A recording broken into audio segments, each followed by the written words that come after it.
A paz do Senhor, pessoal, como estão todos? Hoje a gente vai ler o capítulo 2 de Hebreus, amém? Vamos lá? Então, olha só, está escrito assim: portanto, precisamos prestar muita atenção às verdades que temos ouvido, senão podemos nos desviar delas.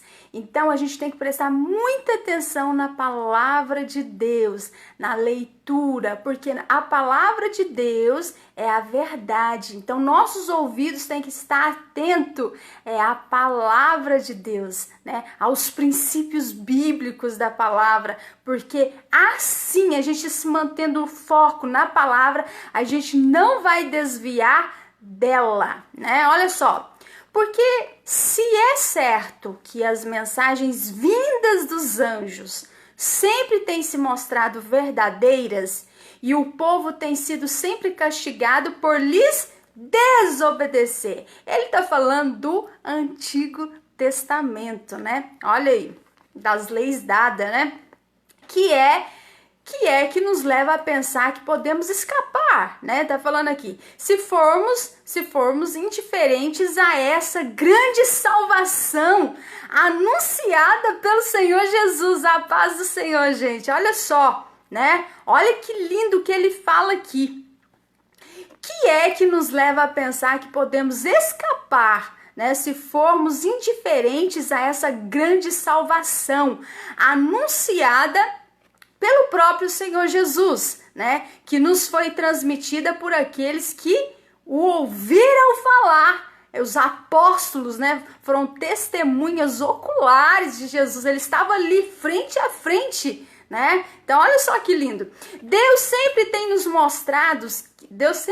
mostrado que essas mensagens são verdadeiras, né? Elas são verdades, ela nos ajuda, né? De todas as maneiras possíveis. Elas são tão verdades que elas transformam o nosso caráter. Nenhuma palavra tem poder de transformar caráter, mas a palavra de Deus, ela tem o poder de transformar o seu caráter, o caráter de todo mundo, né? É só dar atenção e ouvir, querer ser uma pessoa melhor, que você vai ver o poder que a palavra tem. Olha aqui, tá falando assim, ó. Olha só, Deus sempre tem nos mostrado que essas mensagens são verdadeiras por meio de sinais, maravilhas e diferentes milagres, e concedendo certos dons espirituais, né? Certos dons espirituais da parte do Espírito Santo, aqueles que creem de acordo com a sua vontade. Olha só que tremendo, né? Por que ele tem mostrado que a palavra de Deus é viva, é verdadeira? Por quê, gente? Por meio de quê? Por meio de sinais, né? Por meio que todo mundo prega, fala, todo mundo testifica, fala, ó, eu li a palavra e minha vida foi transformada. Pelo poder da palavra de Deus eu recebi uma cura. Pelo poder da palavra de Deus, então temos sinais aqui, né? Maravilhas e diferentes milagres testificando que a palavra de Deus é poderosa. Ela é a verdade de Deus. E concedendo o quê? Certos dons espirituais, né? Certos dons espirituais da parte do Espírito Santo, aqueles que creem. Se você crê, você vai receber dons espirituais, né? De acordo com a vontade dele. Olha só. E o mundo futuro a respeito do qual estamos falando não será dirigido por anjos, né? Ele está falando aqui. Porque em certo lugar das Escrituras alguém diz, né, que é o homem para que o Senhor se preocupe tanto com ele, né? E quem é este filho do homem para que o honre tão magnificamente? Ele está falando aqui, né? O homem, aqui o que eu posso entender são aqui eu creio que é Moisés, né? Ele está falando filho do homem, já é Jesus aqui, né? Quem é este filho do homem para que o honre tão magnificamente? Olha só que lindo, né? Porque embora eu tivesse feito durante pouco tempo, menos do que os anjos, agora o coroou de glória e de honra e o colocou como responsável absoluto por tudo quanto existe. Aleluia, glória a Deus, olha só. Que maravilha, gente, olha só que tremendo, né? E o colocou responsável absoluto por tudo quanto existe. Tudo é dele e para ele foram feitas todas as coisas, né? Olha só, tá falando aqui, ó.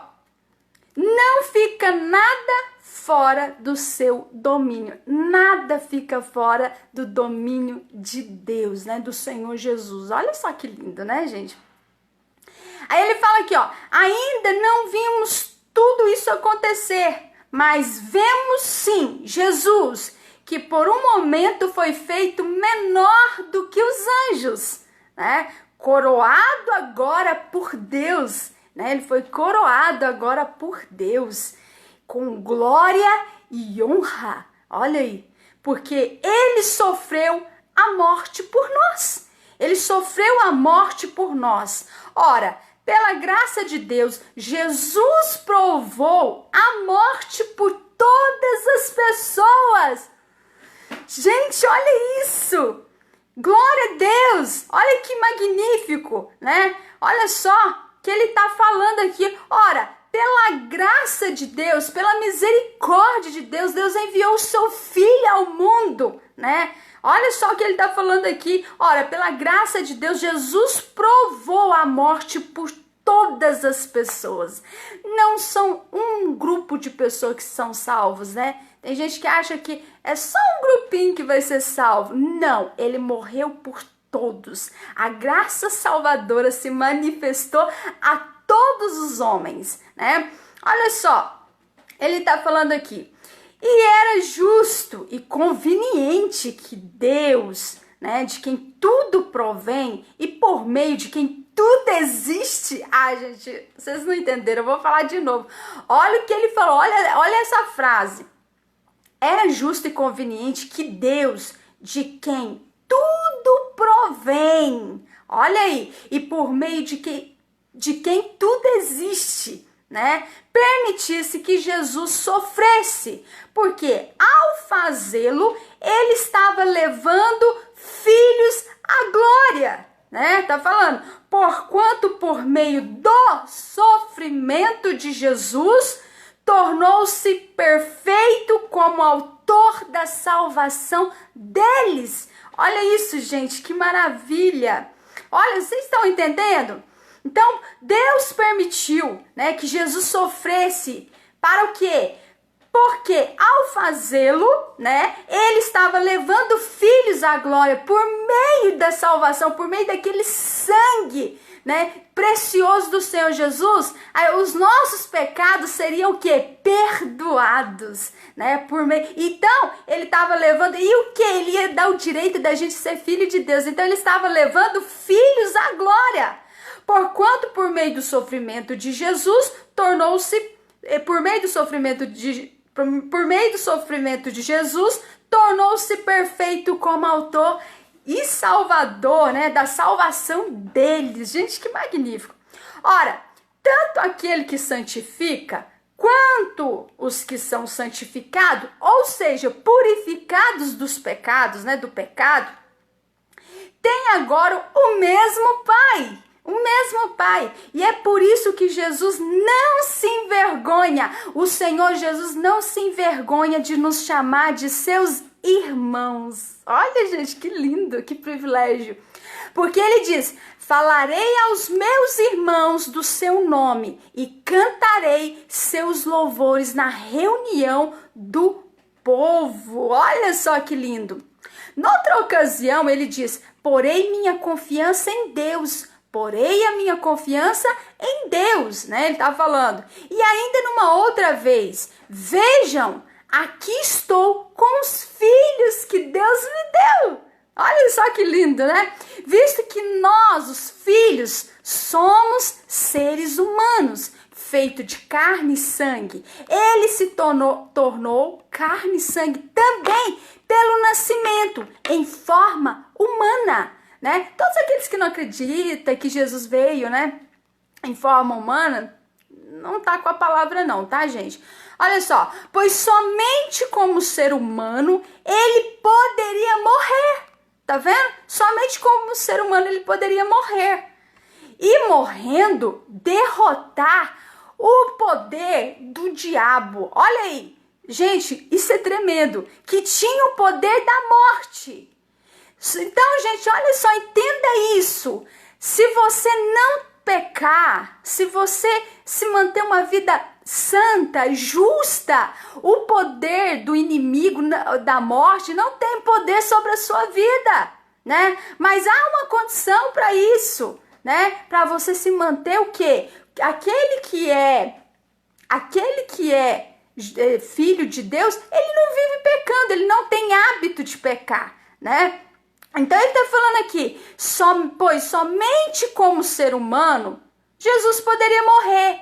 E morrendo, a morte dele, o sangue dele que remiu a minha vida, a sua vida, ele é o Cordeiro de Deus que tira o pecado do mundo de todos aqueles que creem nele, nessa morte que ele veio em carne, que ele morreu na cruz, ressuscitou, né? Então assim, agora ele morrendo derrotou o poder do inimigo na sua vida, derrotou o poder do diabo, que tinha o poder da morte, tá vendo? Nós somos livres para a glória de Deus Pai. Olha só que lindo, gente. Só dessa maneira é que ele poderia libertar aqueles que durante a vida toda estiveram escravizados pelo medo da morte.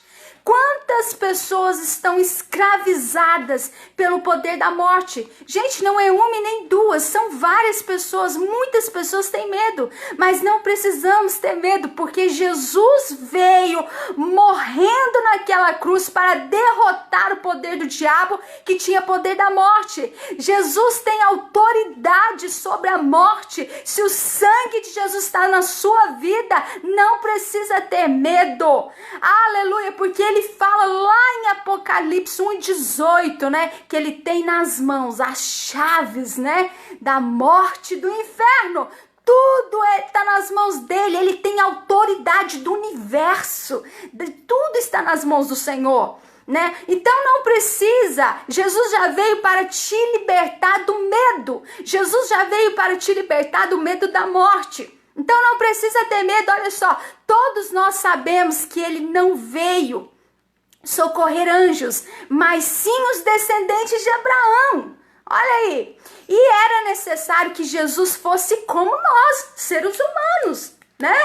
Olha aí, como nós. Era necessário que ele fosse como nós, os seus irmãos, a fim de que ele pudesse ser diante de Deus o nosso sumo sacerdote. Tá vendo? Nós temos um sumo sacerdote misericordioso e fiel para perdoar, para fazer propiciação pelos nossos pecados, né? Então ele é o sumo sacerdote. Olha só que lindo, gente, né? Para perdoar os pecados do povo. Jesus falou, o anjo falou isso para Maria. Ele virá, né? Ele virá para salvar o seu povo dos seus pecados. Nós temos os pecados perdoados, né? Em Cristo, em Jesus. Olha só que maravilha, né? Olha só, pois visto que ele próprio agora já passou pelo sofrimento e pela tentação. Quando sofremos e somos tentados, né? Ele sabe como é isso. O Senhor sabe como é isso. E assim, ele é capaz de nos ajudar. Olha só que lindo isso, gente. O Senhor passou pelo sofrimento e pela tentação. Nenhum ser humano passou isso por nós. Eles não sabem, eles não compreendem a gente, eles não entendem. Mas o Senhor, Jesus, sim, ele entende você, ele me entende, porque ele sofreu e ele passou por tentações. Quando sofremos e quando vem a tentação, ele sabe como é isso. E assim, ele que é o nosso sumo sacerdote é capaz de nos ajudar. Oh, glória a Deus, aleluia, gente. Esse foi o capítulo 2 de Hebreus. Que Deus fale mais no seu coração. Curta a minha página e meu canal do YouTube, que só tem coisa santa de Deus, só palavras boas que vai edificar a sua vida e que vai te levar mais para perto do Senhor. Agora mesmo eu volto para ler capítulo 3. Tchau, tchau, gente!